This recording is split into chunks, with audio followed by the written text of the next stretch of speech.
呢個世界真係好奇怪，你哋有冇遇過一啲人呢？明明做錯咗事啦，但係死都唔會認嘅喎，即使全世界人都知道係佢做錯都好，佢甚至會推卸責任俾人哋，死都唔肯認錯。大家好，我係阿科，歡迎翻到嚟每一科。呢個世界上咧就每個人都會做錯事噶啦，但如果一講到話要唔認錯嘅表表者呢，應該大家都會諗到兩個人選，第一個就係你嘅父母，而第二個就係你嘅另一半啊。即使咧明明一件事咧擺到明係對方錯都好啦，但係當你同佢去講理據嘅時候咧，佢未必會聽，甚至會話翻係你錯嘅。咁我最近就發生咗一件事啦，就係我阿媽同我阿妹咧出去玩嘅時候咧，咁我等緊車啦，咁喺等車嘅時候咧，我阿妹咧就攞個手袋俾我阿媽，叫我阿媽幫佢攞住先。咁點知架 Uber 到咗之後咧，佢就上咗車啦，先發現咧個手袋唔見咗。咁搞到最後咧，發現咗原來係我阿媽 hold 住嘅時候咧，佢漏咗喺我屋企樓下大堂嘅 sofa 嗰度啊。咁但係咧，其實成件事擺到明就係我阿媽咧係錯咗啦。但係當我阿妹咧同阿媽理論嘅時候咧，我阿媽係死都唔肯認自己錯，仲話咧係我阿妹咧點解要俾個手袋佢？如果唔俾佢冇事咯咁樣，咁成日推卸咗責任俾我阿妹。所以咧，你會見到咧，當一個人犯錯嘅時候咧，其實好多時候咧都係會唔敢承擔呢個責任啦，甚至會將呢個責任咧推卸俾其他人啦。再嚴峻啲咧，就會係逼對方認錯。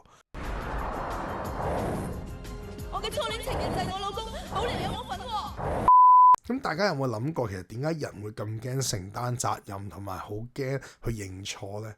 其實對唔住三個字 ，sorry 一個字，其實好容易講出口嘅啫。但係點解偏偏要去到對人講嘅時候會咁難呢？咁之前我睇啲網絡文章都有講過啦，其實人呢，其實點解會咁驚認錯呢？就係講話因為佢哋好驚同錯誤嘅距離咁拉近啊。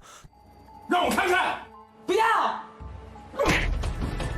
當一個人認錯嘅時候，就好似彷彿要同人講：係啊，呢件事係我做出嚟嘅，我其實係呢件事好近嘅關係者，就好似將自己同錯誤嘅事件拉埋咗一齊嚟講，就好似自己就係錯誤嘅本身一樣。講到最後，其實就係佢害怕被討厭咯。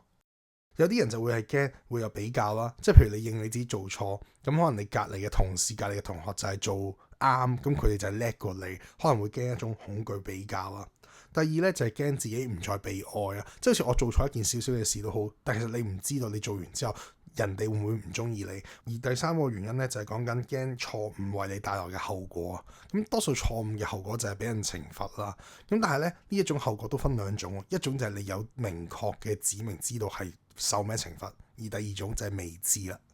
就好似如果你橫過馬路，或者如果你抌垃圾落地下，被警察捉到，你好清楚自己係要俾人罰錢嘅，其實你知嘅。所以咧，佢呢種帶來嘅恐懼同埋呢種責任，你都係唔想負責任嘅。就好似冇人會希望突然間俾人扣幾千蚊咁嘛。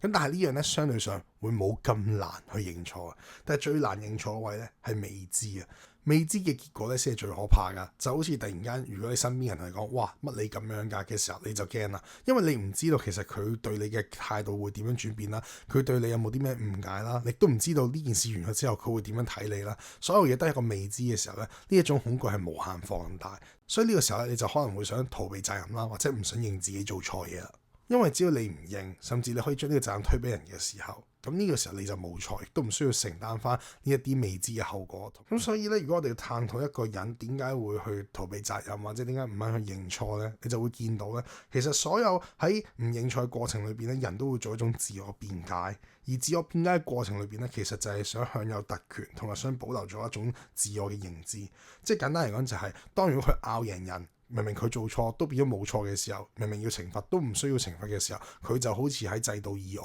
獲得種特權咁樣，呢一種就係佢享受嘅嘢。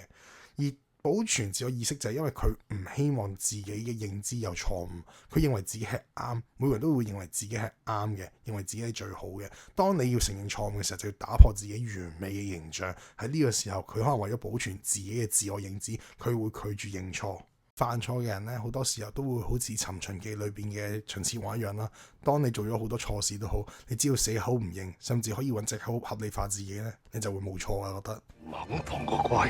你係咪一定要趕盡殺絕？五一天下，豈能毫無代價？小心你出少句聲啦！多謝。雖然聽落去好似好爽咁啦，但係我都好勸奉大家咧，千祈唔好做呢一種人啊！因為咧，其實當你哋習慣咗呢一種剝削人哋，或者係唔肯認錯，甚至享受呢一種唔認錯嘅特權咧，最後都只會成為咗一種剝削型人格，甚至會培養咗一種自戀人格出嚟。不過自戀型人格咧就會係下次先講，所以希望大家咧真係盡量有啲咩錯就好認，打就要企定，唔好好似黃子華話齋，錯就要認，打就企定，同埋佢一定係同時係有少少智障㗎啦。錯就要認嘅下一句應該係乜嘢？